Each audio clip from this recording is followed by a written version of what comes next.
Welcome to the Kottke Ride Home for Wednesday, January 27th, 2021. I'm Jackson Bird. A brief dip into the GameStop Wall Street mayhem.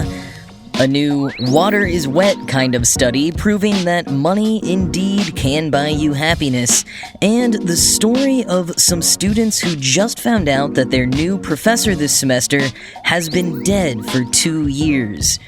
Here are some of the cool things from the news today. Alright, so I guess we need to talk about the GameStop and Wall Street thing. So there's this subreddit called Wall Street Bets, and they describe themselves as being like if 4chan found a Bloomberg terminal, which is pretty accurate.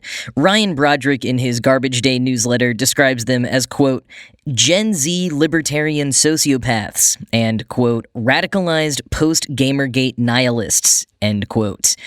So yeah, you kind of get the idea. They've done large campaigns to make money and upend the balance of Wall Street before, but this latest one is really taking off. Basically, it's pretty much all guys, the guys at Wall Street Bets noticed Citron Research was shorting the video game store GameStop, basically speculating GameStop's shares would continue to go down. A safe bet, considering GameStop shares have been going down for years. I mean, the company sells physical video games at malls. It's not hard to do the math. And short selling is basically what Citron Research does. But Wall Street Bets doesn't like these kinds of establishment Wall Street blowhards, so they decided to bet against them, just for fun and spite, entering into a sort of battle via investing that's starting to be heralded as a bit of an actual revolution. Predict CEO William Legate called it on Twitter, quote, like the Occupy Wall Street movement, but on their own turf and with real financial consequences, end quote. Because here's what's happened, quoting The Guardian, last April, when the company announced mass closures, GameStop's shares, GME, could be bought for $3.25 each. On Tuesday, they soared another 92% to end the day at close to $148, pumped up again by small investors hoping to ruin Wall Street's bets that the price would crash. It's a bet that so far has proved very costly for the professional financiers. The strange saga of GameStop's cult status can be traced back to last September, when Ryan Cohen, investor and founder of the online pet food giant Chewy, took a 13% stake in the retailer and started lobbying for it to move more of its business online and become a serious rival to Amazon. Cohen and 2 associates were added to the company's board in January, and the company's share price began to soar as small investors snapped up a cheap stock using the trading app Robinhood and other services, seizing on what they saw as an ideal buying opportunity. Wall Street saw something else, a chance to short an ambitious bet against Amazon they believed was bound to fail. Shorting a stock is risky. It involves borrowing a company's shares and selling them with the intention of buying them back cheaper when the share price falls. Many Wall Street fortunes have been made this way, but if the price doesn't fall, the losses can be huge. About 71.66 million GameStop shares are currently shorted, worth about $4.66 billion. Year to date, those bets have cost investors about $6.12 billion, which includes a loss of $2.79 billion on Monday. Monday's stock gain of 145% in less than 2 hours, which extends GameStop's gains for the year to more than 300%, is the latest sign that frenetic trading by individual investors is leading to outsized stock market swings, end quote. And for a more current update, as of recording, GameStop's shares are at $330.21. Although curiously, it is starting to fall. Most of the major brokerage sites like Robinhood, Fidelity, and Charles Schwab have crashed, although some Redditors are wondering if those crashes are intentional, because Wall Street is sort of fighting back, or at least the talking heads on CNBC are, and as first-time investors post their gains on Reddit, hedge fund managers are freaking out. Things are moving fast, and I barely scratched the surface here because, frankly, I'm still trying to wrap my head around it all myself. So if you want to keep up with what's going on, I recommend following William Legate on Twitter. And if you want a much more thorough explanation framed especially for people without a lot of background stock market knowledge, I'll put a link to a great explainer piece from Vice in the show notes. And it's all fascinating because there is that element of revolution to it, of ordinary people making a few bucks, or in a rare few cases, a lot of bucks, off of the Wall Street establishment. Is it all a bit shady? I mean, kind of, a little, but really no more so than a lot of other stuff that happens on Wall Street.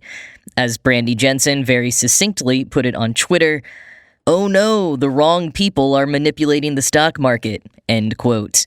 And quoting again from Ryan Broderick, "The subreddit's users have basically figured out how to work together as a community to rearrange the raw source code of capitalism into a shitty video game. The result is a cascade of speculation bubbles on random nonsense." As much as our Wall Street Bet's very existence is a frightening condemnation of late-stage capitalism, it does have a certain purity to it. There's something almost reassuring about the pretense-less acceptance that corporate social media platforms and the stock market run on the same basic machinery, and if you can create enough hype around something through memes, conspiracy theories, and harassment campaigns, you can manifest it into reality via capital. It's both terrifying and liberating to look clear-eyed into the meaningless void at the heart of modern life and accept it for what it is. End quote. And I leave you with one last thing. A 2014 post on Kottke.org showing a 4chan post of someone claiming to use GameStop as their bank. As they explain it, quote, "Whenever I get paid, I go pre-order a whole bunch of games. And whenever I need money, I go to the nearest GameStop and ask for my money back on a game I don't want and make a withdrawal. The lines are shorter at GameStop than at the bank, and I can trade in old games and have money go straight to my savings account." End quote. Kinda genius, even as a joke. But hey, maybe that dude knew what was coming. GameStop was clearly the place to put your money.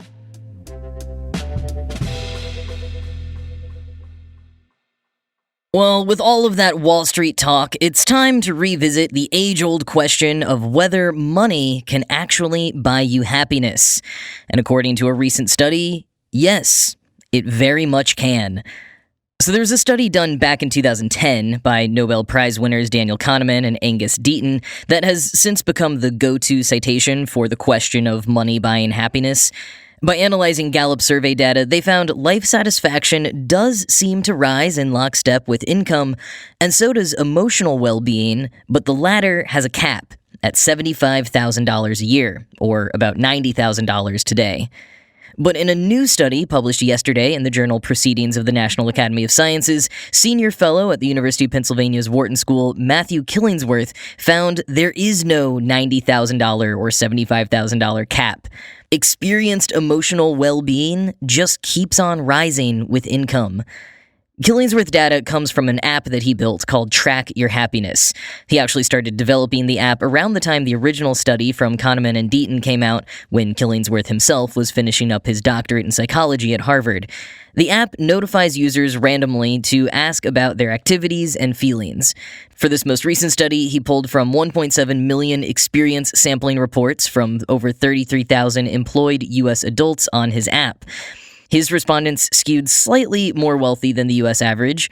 And one key difference between the 2010 study and his, Killingsworth says, is that through using his app, the data gathered on emotional well-being was more in the moment, whereas the Gallup survey data was more retrospective. Quoting Killingsworth, "Research distinguishes between two forms of well-being: people's feelings during the moments of life, experienced well-being, and people's evaluation of their lives when they pause and reflect, evaluative well-being. The present results show that both experienced and evaluative well-being increased linearly with log, or income, with an equally steep slope for high earners as for lower earners.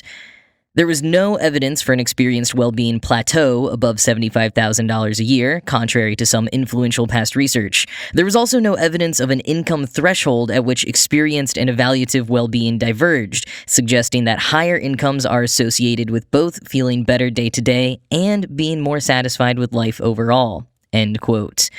It's some interesting data to dig into, but I think a lot of us could have answered the question with a simple, duh. Still, it's nice to have the receipts.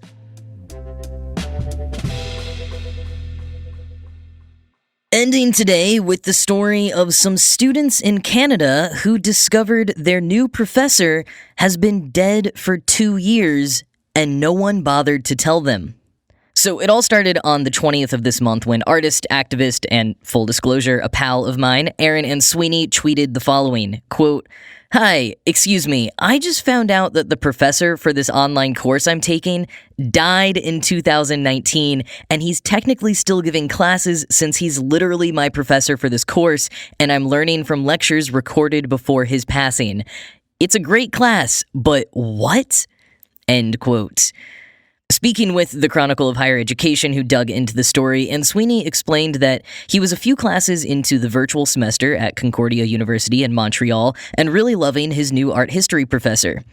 The classes came in the form of videos, so students couldn't pose their questions via Zoom chat or something like that. So having a question on a recent lecture, and Sweeney decided to email his professor, Francois-Marc Gagnon. Figuring it was easier to quickly Google for his email instead of digging up the syllabus, and Sweeney typed in the professor's name, but instead of contact info, found an obituary. Now, at first, he assumed it was just someone else with the same name, but reading the obituary, he realized it was the same guy. His professor, who had already become one of his new favorites, had passed away in 2019. Though Sweeney says he thought Professor Gagnon was listed as the professor and sending him messages, he realizes now the messages probably came from a TA.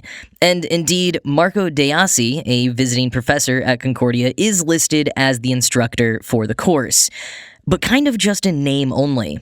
Quoting Chronicle, Deassi is not really that involved in actually teaching the 200-student course, which is offered under the university's eConcordia banner. eConcordia is a joint operation between the university and Knowledge One, a Montreal-based consulting services company. Deassi's role is closer to oversight and administration. "My interaction with students is limited," he says. Deassi isn't an expert in Canadian art, although his specialty is art of the same period covered in the class. "There's no reason why someone like myself couldn't be in charge of TAs marking student work," he says, end quote. And this bit is wild to me. Deassi also didn't know that Professor Gagnon had passed away. He started at Concordia in the fall of 2019, several months after Gagnon had died. He didn't know until he saw Sweeney's tweet. Chronicle interviewed one of Gagnon's kids, Yakir Gagnon, a researcher in functional zoology at Lund University in Sweden, who is surprised that the university is still using the videos and wonders about the intellectual property ramifications there, but did say that his dad was really excited by this technology and would probably be thrilled. Quote, "I remember him commenting on the epiphany of realizing that if he records himself explaining a subject really well, that video can be viewed by an enormous amount of people at the same time and can be reused. He was ecstatic about that. He loved and appreciated that he could reach more people faster and forever." End quote. Nonetheless, it definitely raises questions about fair compensation and using people's content and likeness after they've passed, questions many platforms and institutions have been struggling to come up with great solutions for as the internet has evolved and content lives on beyond the individuals who make it. And it all has very Harry Potter vibes, with that history teacher, Professor Binns, who was so boring that when he died, he became a ghost and just kept going to work and teaching his classes every day. Some of the students suspected he never even noticed he died. Professor Gagnon seems to have been a much more lively and passionate teacher, but still. And Sweeney said of the situation on Twitter, quote, "That feeling when a tenured professor is still giving classes from beyond the grave. There's job security, and then there's this, LMFAO. Also, like all dystopian, you can retire when you're dead, jabs at the institution aside, this is actually really sad, and somebody should have realized that." End quote. Which I think is fair. Many students like reaching out to their professors and forming relationships with them. I think especially now that virtual students can't just stick around for a few minutes after class or stop by their professor's office hours. And I know a lot of universities are under a lot of pressure right now, but letting students know that the man who's teaching them isn't alive does kind of seem like the least they could do.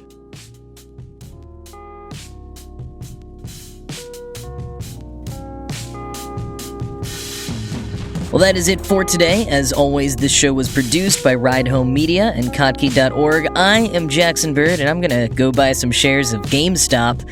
Just kidding. I'm really not gonna do that. But I hope you have a great rest of your day, and I will talk to you again tomorrow.